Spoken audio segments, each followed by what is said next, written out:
What's up, guys, and welcome back to another YouTube video. In today's video, we're going to be going over split pushing and kind of how to carry your games when your team is paid actors and trying to actually actively lose you the game. In this game, you can see here that I ended up going 15-3. Meanwhile, my jungle and mid both went 7-10. Their KDA has got a little bit better as the game progressed as I was kind of carrying them. But just to kind of show you what I was dealing with here, let's just take a look at the gold chart. So you can see that we were the red side. We only had a lead for the first 4 minutes, after which the rest of the game, it was heavily against us. And again, you'll see in this game kind of how that happens and how I'm able to carry it. So just make sure to give this video a like and subscribe if you want to see more videos like this. And I also just want to say, if you aren't aware, I do have a MOBA Fire guide.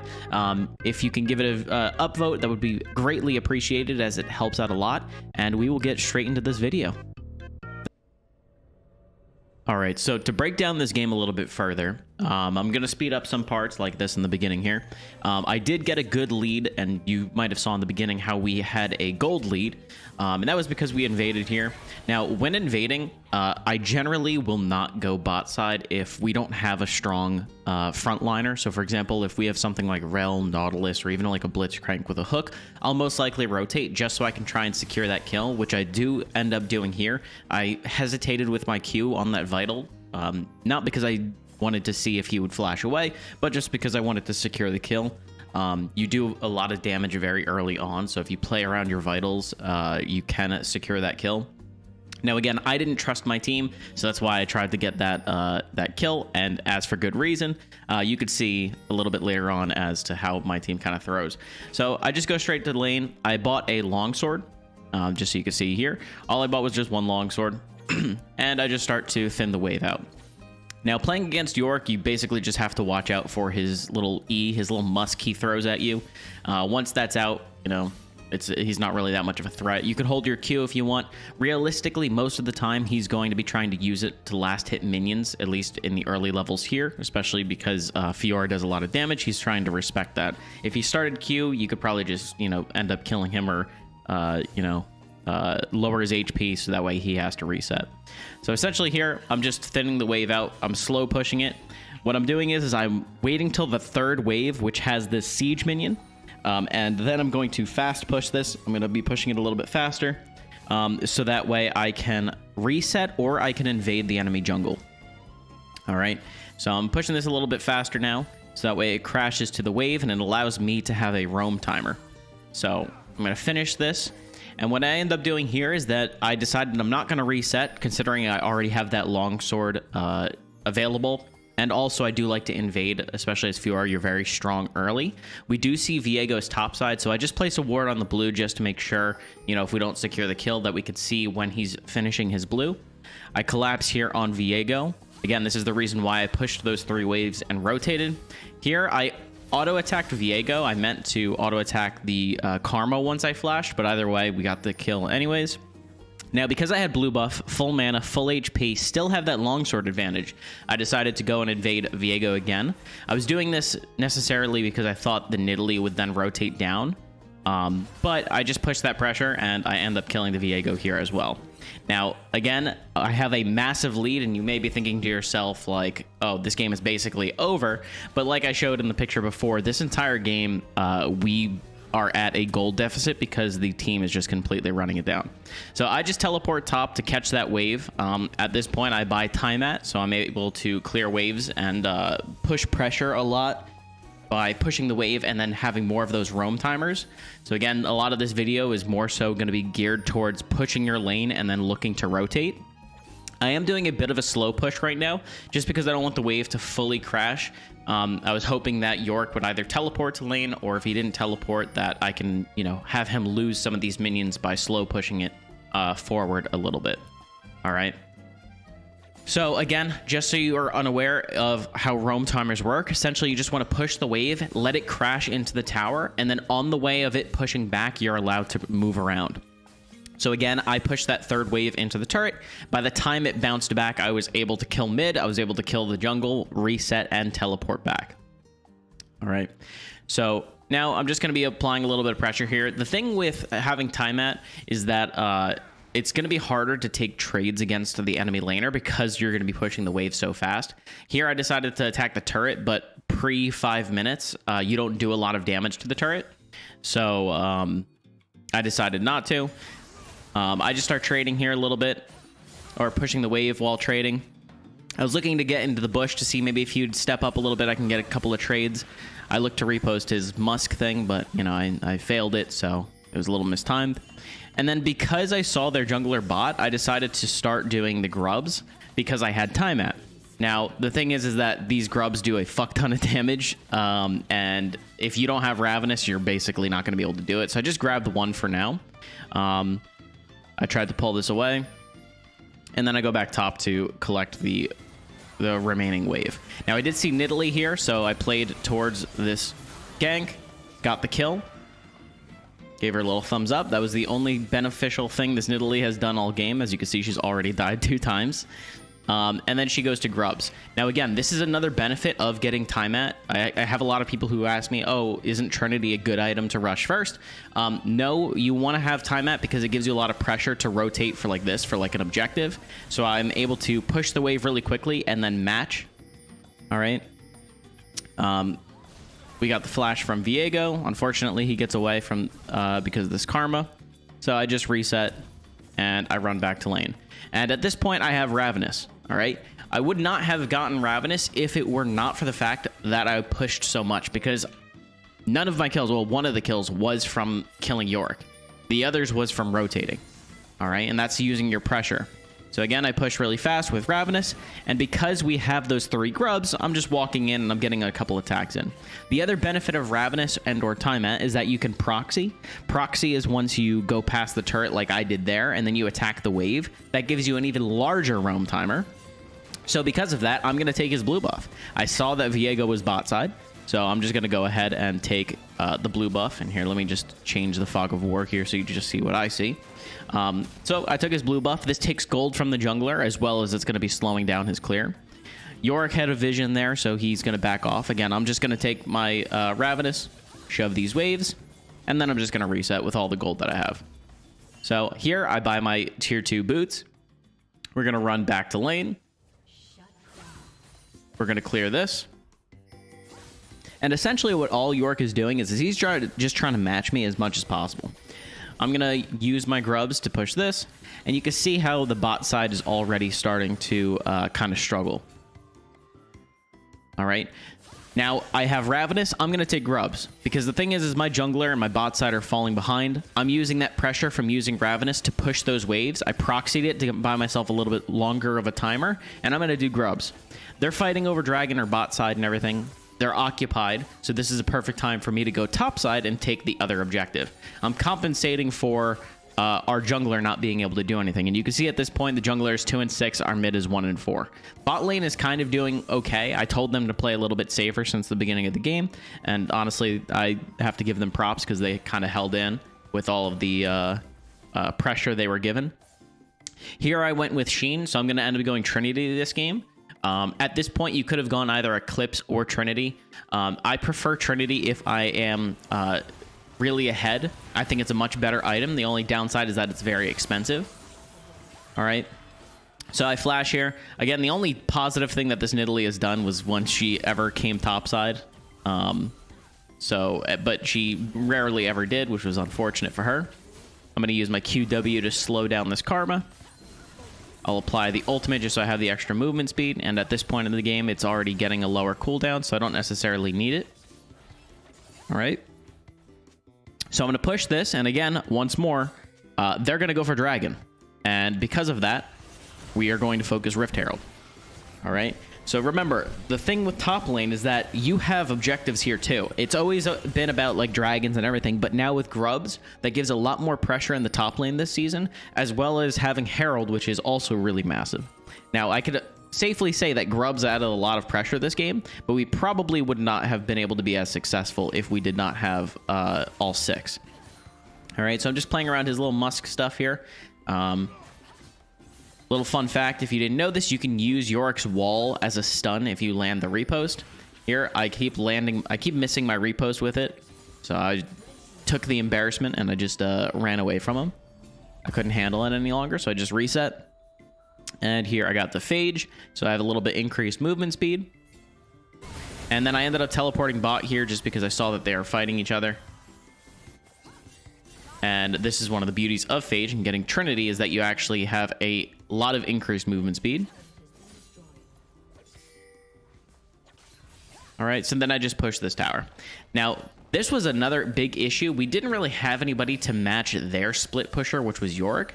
So I've constantly been spam pinging a lot of these turrets to hopefully have somebody match. And we can see that their team has collapsed. Now, you have to realize once your team collapses on a split pusher, they're most likely going to collapse on you, which you can see here.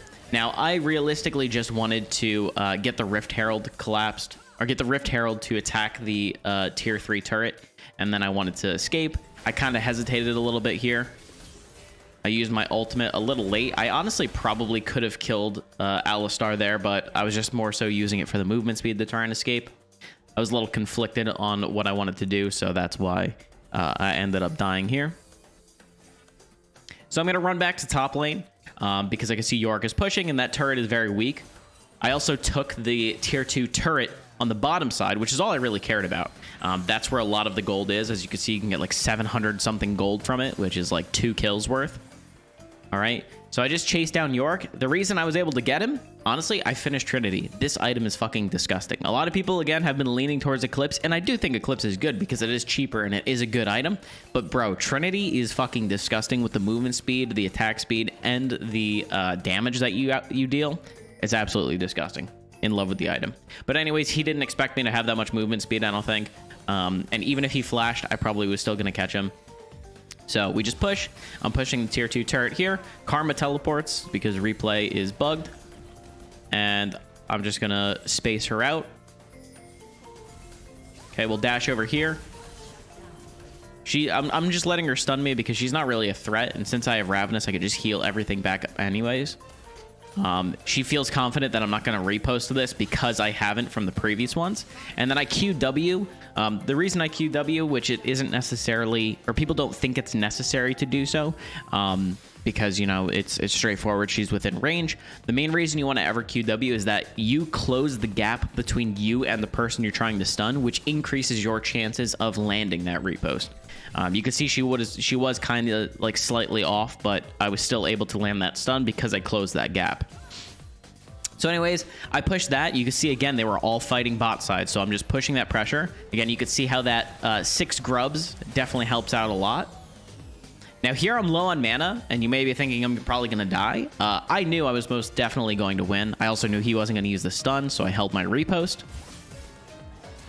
And then I just clean him up as well. All right.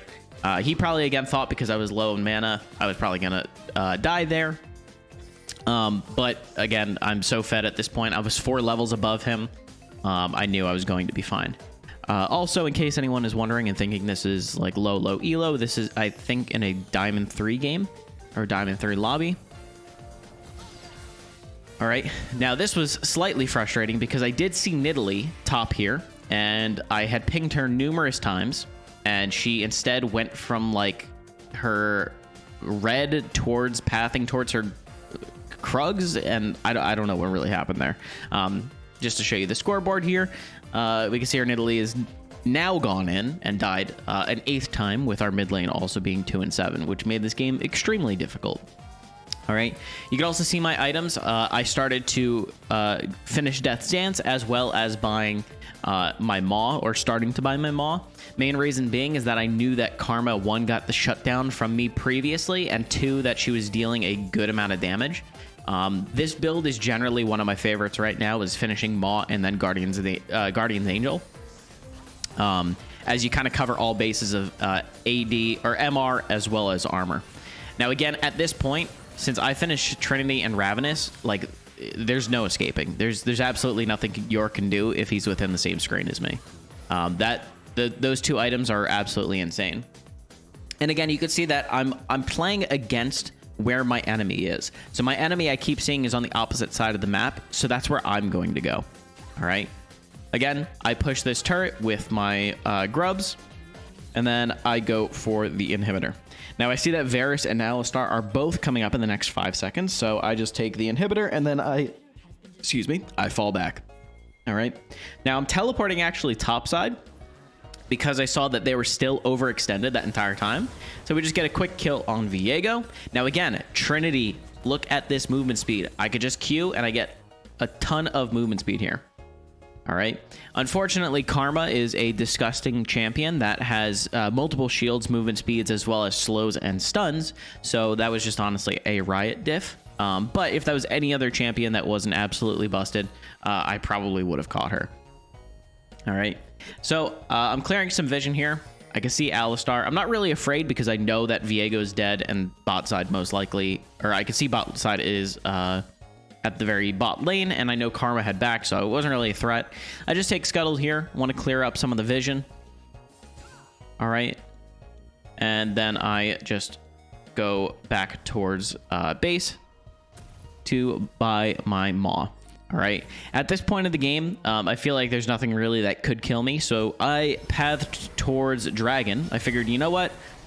My team is a team. Let's actually play.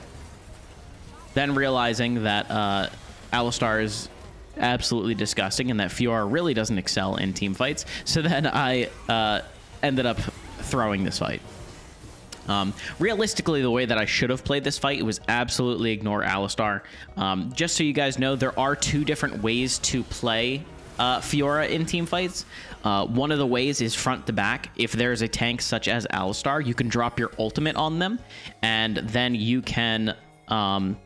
which you could also see our super minions are pushing. But the 2 ways you could fight in team fights are to drop your ultimate on a really tanky person like Alistar, and since you do percent true damage based on their health, you could like one-shot the Alistar, which then allows you to move towards the other end of the team. Or you could just go straight to the back line and fuck them up. All right. The only thing is that I was kind of hesitant towards going towards the back line just because they have that Karma that does a ton of damage and also shielding and movement speed. So I thought that they'd be able to kite the Varus and then, you know, I'd probably insta-die based on their damage. So that's the main reason I was fighting front to back, starting with Alistar. I thought it was a little bit easier, but my team really doesn't have a lot of pressure, so if they just see me in a team fight, they're all going to gang up on me. So at that point, I decided I'm going to stick with the split pushing. I'm going to do what Fiora excels at, and here you can see I'm not really pushing the lanes because I saw they left bot lane alone for the super minions to appear. I decided I'm just going to go straight for the inhibitor since I had opened it up previously, and I'm going to take this out. All right, I tried the QW again, but again, she's a disgusting champion with a fuck ton of movement speed, so I just have to use my flash just to secure the kill, and then I go to take the inhibitor here. All right, now realistically, my team should be pushing mid like crazy, and also defending the bot turret, which I had also pinged.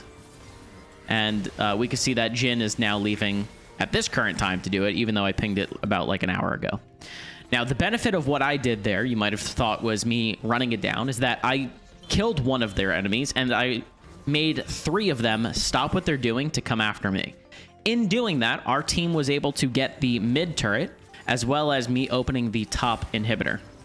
Now, the downside is that they left this Yorick to take 2 turrets instead.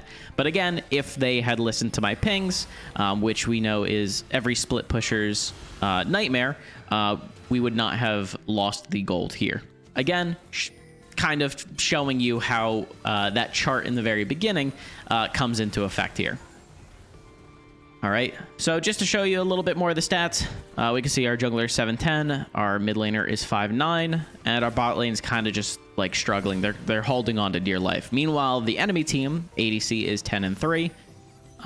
Their jungler is 8-4, and their mid laner 9-8-11.